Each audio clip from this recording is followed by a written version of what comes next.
A warm welcome to all our viewers. I'm your host Pratiksha Mishra and you're watching another episode of South Asia Focus. Let's begin the show.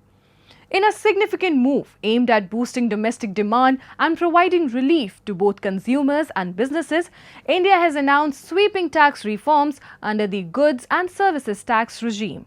The revised GST structure simplifies taxation across a wide range of goods and services, aiming to reduce input cost, enhance consumption, and address prevailing economic headwinds.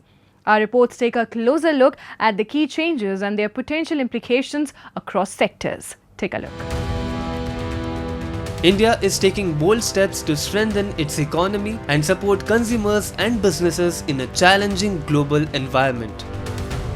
The government has introduced sweeping reforms to the goods and services tax or GST, slashing rates on hundreds of essential goods and simplifying the tax structure. These changes aim to drive domestic demand, encourage investment, and make doing business easier across the country. This reform is not just on rationalizing rates. It's also on structural reforms. It's also on ease of living, so that businesses can do their business of working together with the GST with a great ease. So we have corrected inverted duty structure problems. We've resolved classification related issues. And we've ensured that there will be stability and predictability about the GST. Rate rationalization, of course. We've reduced the slabs. There shall be only 2 slabs, and we are addressing also the issues of compensation cess. The recent reduction in GST rates on key construction materials is expected to significantly lower overall building costs, making homes more affordable for buyers.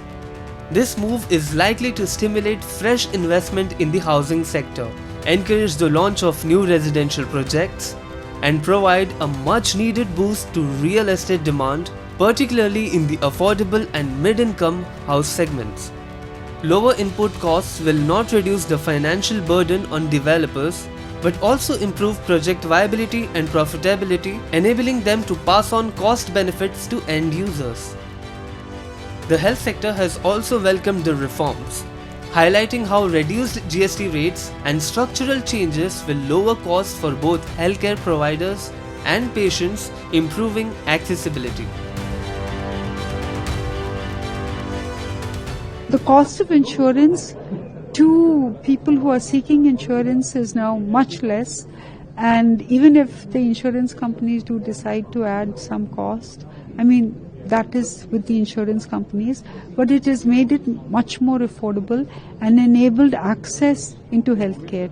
The second thing the GST has done in healthcare is to reduce the cost for all cancer medication, bring down to 5% all other medications. It has also looked at reducing the cost on consumables, and most importantly for the growth of the healthcare sector, they've reduced the cost of construction in cement, bricks, granite, marble. So you will hopefully see new hospitals coming up at a lower cost. The defense sector, a key pillar of India's strategic ambitions, is set for a transformative boost through the GST reforms. By promoting indigenous manufacturing and offering tax relief to startups and MSMEs within the defense corridors, the government is accelerating modernization and innovation. Research and development projects, including those linked to advanced training simulators and IDEX initiatives, will now benefit from full GST refunds or zero GST, reducing costs and encouraging technological breakthroughs. As you are aware that this will give us a major flip as far as the defense corridors are concerned. The second issue is MSMEs and startups which are there, they'll also get a major advantage. If you see, Army looks at 3 things. That is the defense modernization, training and research and development. So research and development, the IDEX projects, others which are there, the complete entire GST will be refunded to them. As for the simulators others are concerned, they will be having the zero GST. As India navigates complex global trade challenges, these tax reforms offer a path towards greater stability and long-term prosperity for millions of Indians. The government's focus on ease of doing business and cost reduction is expected to foster a more vibrant economic landscape in the months and years ahead. Nepal is facing its most serious political crisis in decades after Prime Minister KP Sharma Oli was forced to resign amid violent protest that left several people dead. With the political establishment in disarray, the youth-led movement Gen Z has reportedly proposed former Chief Justice Sushila Karki to lead an interim government, hoping her reputation for integrity can help restore stability and guide the nation toward a new political path. A report. Nepal experienced one of the most intense uprisings in its recent history, sparked by public outrage over a sudden government ban on social media platforms.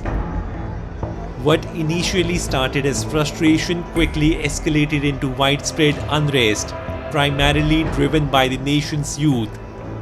On September 4th, the government blocked access to 26 platforms, provoking a strong and immediate backlash. Although the ban was eventually lifted, it came after thousands of young protesters had already taken to the streets, setting fire to government buildings, clashing with security forces, and attacking the homes of political leaders. Several people lost their lives during the turmoil as the resignation of Prime Minister KP Sharma Oli failed to calm the situation. For many young Nepalis, this movement marks a tipping point, a rejection of a political culture long dominated by patronage and power games. अब हामीले हाम्रो देश बनाउँछ भने हाम्रोलाई भन्दा पनि राम्रोलाई रोज्नु पर्यो राम्रो र सोच राम्रो होस् भिजन राम्रो होस् उले आफ्नो बारेमा नसोच्नुलाई हामीले अब भविष्य सुनिनु पर्यो देशको. As violence intensified and public buildings burned, the army was deployed overnight. A stay-at-home order was quickly imposed in a bid to restore order. But for many, it was too little, too late. The streets had already descended into lawlessness. Key infrastructure was targeted, and in several districts, mobs stormed detention centers. Authorities later confirmed that more than 10,000 prisoners were released, some freed by force, others abandoned as overwhelmed security forces retreated. The collapse of the government created a deep sense of uncertainty. But for a growing number of young people, the crisis also became a movement of awakening, a call to reimagine Nepal's future, not flee from it. अस्तिसम्म चाहिँ के सोच्थेँ भने म बाहिर गएर के गर्छु यहाँ केही फ्युचरै छैन म अब +2 भर्खर क्लियर गरेको म बाहिर गएर के गर्छु भन्ने सोच्थेँ मेरो तर अब मेरो सोच पुरै बदलियो अब मेरो सोच यहाँ नेपाल बनाउने हो म नेपालमा के गर्छु र के गरेर यहाँ नेपाल बनाउँछु नेपालमै बस्छु मेरो भविष्य त्यही छ.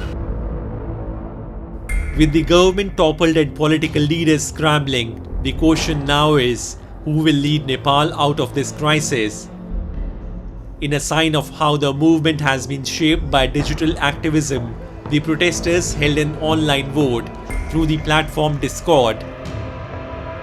The majority chose former Chief Justice Sushila Karki, a figure respected for her integrity and impartiality, to head an interim government.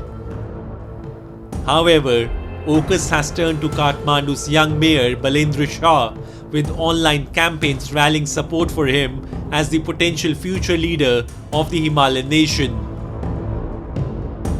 म त सुशीला कार्की नै भन्छु अहिले चाहिँ किनभने बालिनको अलिकति बेला भएको छैन उसको फेरि यता पनि जान्छ उता पनि जान्छ त्यो भन्दा अलिकति सक्षम भनेको चाहिँ मेरो विचारमा चाहिँ सुशीला कार्की नै पहिला पनि प्रधान न्यायाधीश भइसकेको मान्छे राम्रै मान्छे हो त्यो भन्दा अर्को चाहिँ अप्सन देखेन मैले. Yet, despite this development, uncertainty still clouds Nepal's political future. Since 2008, the country has seen 14 governments, none completing a full 5-year term, highlighting deep-rooted instability. What is clear, however, is that this movement, born out of digital resistance and driven by the nation's youth, has already reshaped the political landscape.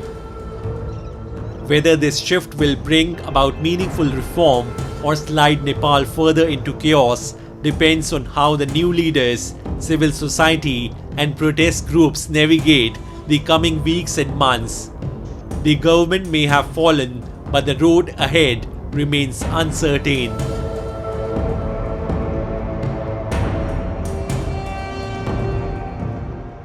Time now for Asia This Week, the stories from across the continent. The 9th Tokyo International Conference on African Development was held in Yokohama, marking the 4th time the city has hosted the event. Participants included not only representatives from African nations and Japan, but also delegates from other Asian countries, partner nations, and international organizations. The African Clean Cities platform, representing 47 countries and 200 cities, also participated. The mayor of Yokohama, Takeharu Yamanaka, announced contributions to the African Clean City initiative, drawing on Yokohama's historical experience. At the business conference, Japanese companies and African nations showcased their strengths in technology, products, and other areas. Through years of effort, Yokohama has built a clean and comfortable city, serving as an ideal model for the future of African societies. Iran and the UN nuclear watchdog have agreed to resume cooperation, Iranian Foreign Minister Abbas Araghchi said on September 9, warning that any move to reimpose UN sanctions would halt the practical steps set out in the deal. The International Atomic Energy Agency has not had access to Iran's key nuclear facilities since the United States and Israel bombed them in June. Iran passed a law after the attack suspending cooperation with the IAEA and saying any inspections had to be approved by its Supreme National Security Council. The 13th World Sushi Cup Japan was held in Tokyo with the goal of selecting the top foreign sushi chef in the world. Following global preliminary competitions and nominations, 30 foreign sushi chefs from 21 countries and regions took part in the event. For the final creative sushi competition, 15 outstanding chefs were invited to showcase their skills. From there, 15 outstanding chefs were selected to compete in the final round of the creative sushi competition. In this creative sushi competition, the key focus is on demonstrating proper sushi making skills along with originality and creativity. Throughout the long history of the Sushi Cup, numerous lectures have been conducted by Japanese experts worldwide to promote correct techniques in handling raw fish and preparing sushi rice. The top title was awarded to Eri Zapaneka from Lithuania. Not only the winner, but also the participating foreign chefs will serve as sushi ambassadors in their respective countries. Their activities will help promote the spread of traditional sushi culture and increase the demand for raw fish and sushi ingredients. During a state visit to India, Mauritius PM Navin Chandra Ramgoolam and PM Narendra Modi reaffirmed strong bilateral ties, highlighting that India and Mauritius are not just partners, but a family. The leaders met in Varanasi, signed multiple agreements and reviewed strategic cooperation under the Enhanced Strategic Partnership Framework. Mauritius remains key to India's neighbourhood first and Mahasagar vision. Historical ties, shared culture, and growing maritime, trade, and regional security cooperation continue to deepen the long-standing India-Mauritius relationship. Take a look. India and Mauritius continue to reinforce their historic relationship with a fresh wave of cooperation across sectors. From infrastructure development and maritime security to technological innovation and community-based initiatives, the two countries are reaffirming their long-standing bond.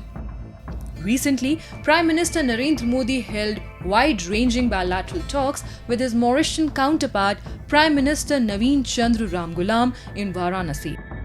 The meeting marked a significant moment in the ongoing efforts to elevate the multifaceted partnership between the two nations. During a joint press briefing, the two leaders emphasized the strength and evolution of Indo-Mauritian relations, describing them as a reflection of deep civilizational connections, spiritual harmony, and enduring people-to-people ties. Underscoring the importance of regional security and shared maritime interest, Prime Minister Narendra Modi reiterated India's commitment to supporting Mauritius in strengthening its oceanic presence.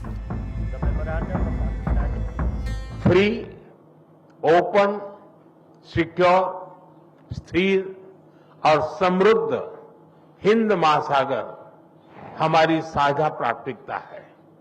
इस संदर्भ में Mauritius के exclusive economic zone की सुरक्षा और maritime capacity को मजबूत करने के लिए भारत पूरी तरह प्रतिबद्ध है। Beyond bilateral issues, Prime Minister Modi and I held deep exchanges on pressing global challenges. As I said, also maritime security, but also climate change, and we will continue to work together. These discussions have culminated in the signing, you've just said, of several memoranda of understanding in the fields of community development, power, energy, science and technology, research, education, marine science and space research, which will guide and strengthen our cooperations in the years ahead. The obvious issues that we discuss, including the double taxation avoidance treaty, which we think can be improved, but we'll see how things go. The discussions covered the full spectrum of bilateral cooperation. 4 memorandums of understanding were exchanged in the areas of science and technology, oceanography, administrative training, and telemetry. In addition, 3 more documents were signed focusing on the power sector, India grant assistance for small development projects, and hydrography. Both countries also agreed in principle to jointly implement several strategic and development projects, further strengthening what is widely regarded as a special and time-tested partnership. Mauritius is an integral part of India's neighborhood first policy and our vision Mahasagar, which is mutual and holistic advancement for security and growth across regions.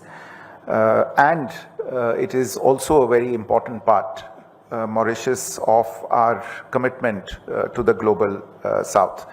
This is a unique relationship. It is rooted in cultural, civilizational, linguistic and ethnic bonds. It's underpinned by very, very close people-to-people relations, growing trade, economic, financial and investment ties, and a very, very substantive developmental partnership between the two countries. As India and Mauritius chart the next chapter of their enduring partnership, the recent engagements reflect not only mutual trust but also a shared vision for regional peace, prosperity, and sustainable development. Rooted in deep historical ties and strengthened by growing strategic cooperation, the relationship continues to evolve, setting a benchmark for South-South collaboration. Tucked away in Kolkata's northern lanes, Kumartulli is a neighborhood where art comes alive. For generations, its potters have shaped more than clay. They have shaped culture. Here, artisans breathe life into idols that travel from Bengal to the world. In the rhythm of their hands and the scent of wet clay lies the soul of tradition. Step into these alleys and you'll find the birthplace of chords and the heart of Bengal's artistry.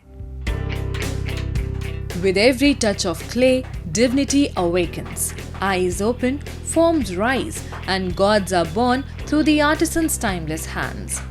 Welcome to Kumartulli, a historic quarter in the heart of Kolkata where centuries-old artistry still thrives. For generations, this vibrant potter's hub has been the sacred birthplace of idols, especially of goddess Durga, worshipped not only across India but around the world. West Bengal में दुर्गा पूजा ही होता है जो सबसे बड़ा पूजा जो कहते हैं। हाल ही में हेरिटेज भी घोषित हुआ है। यहाँ जो आइडल होता है ये फेमस है सबसे ज़्यादा स्टूडियो में। कुमारटुली में जो दुर्गा मूर्ति है या कोई भी मूर्ति बहुत फेमस है। तो मेरे स्टूडियो में जो पूजा होती है दुर्गा, एक तो वेस्ट बंगाल का भी होता है तो होता ही है, और बाहर में भी जाते हैं। जैसे कि इस साल अभी एक मूर्ति जा रही है पोलैंड में। तो बहुत सारे ऐसे कंट्रीज़ है आउट ऑफ इंडिया जहाँ मूर्ति जाती है। The journey begins with bamboo and straw shaped into a frame that breathes life into form. Layer by layer, sacred clay from the Ganga is pressed gently by hand, slowly giving shape to divinity. What follows is a delicate dance of painting, ornamentation and draping until the goddess herself emerges in all her splendor. From Durga and Kali to Saraswati and Ganesh, every idol carries centuries of artistic tradition yet remains deeply rooted in timeless spiritual symbolism. इस market का तो प्रभाव बहुत अच्छा है। हम छोटे से आते हैं, पापा जब से ले आता है तब से आते हैं। अभी हम अकेला भी आते हैं जब जो लगता है मूर्ति का खरीदारी करने आते हैं। ऑल ओवर वर्ल्ड में यहाँ मिट्टी का मूर्ति जाता है। जितना सनातनी आदमी है कुमारटुली का मूर्ति हर कोई नाम जानता होगा। What makes Kumartuli truly special is its global embrace. The artistry here does not just travel overseas through exported idols, it also draws seekers of tradition from across the world. Take Ekta for instance, a ceramic and pottery student and artist based in the UK. She has journeyed to Kolkata to immerse herself in the timeless craft of idol making. So when I spend my time here, I make molds, which I can take it back to UK, and there I can use the clay that's found there, and then I can make installation works, which are then exhibited in different galleries. Walking through Kumartuli feels like stepping into a living museum where every lane is lined with idols in the making, every corner echoes with the rhythm of brushes, and heritage quietly breathes through clay. It is one of the rare places where tradition is not just preserved but lived and practiced every single day. আর আমার প্রতিমার বৈশিষ্ট্য হলো actually প্রতিমা সাবেকি প্রতিমা, মানে আগেকার যে ধরনের প্রতিমা হয় actually সেই প্রতিমাই আমি তৈরি করি, কোনো আর্টের কাজ করি না। কিন্তু এই প্রতিমা এখন নানান দেশে যাচ্ছে বা এখানে বাড়াড়িতে আবাসনে প্রতিটা জায়গাতেই পুজো হচ্ছে। আমার আমেরিকায় গিয়েছিল একটা ছোট প্রতিমা, বড় না ছোট, আর এখন শ্রীনগর কাশ্মীর শ্রীনগরে গেছে, আর ভূপালে প্রতি বছর আমার প্রতিমা একটা করে যায়। For centuries, the tradition of idol worship during Durga Puja has transformed clay into divinity. In the hands of Kumartuli's artisans, the goddess emerges as a symbol of devotion, community, and continuity. These idols travel from local pandals to the world, sustaining not just faith but the livelihoods of countless craftsmen, a legacy reborn each year.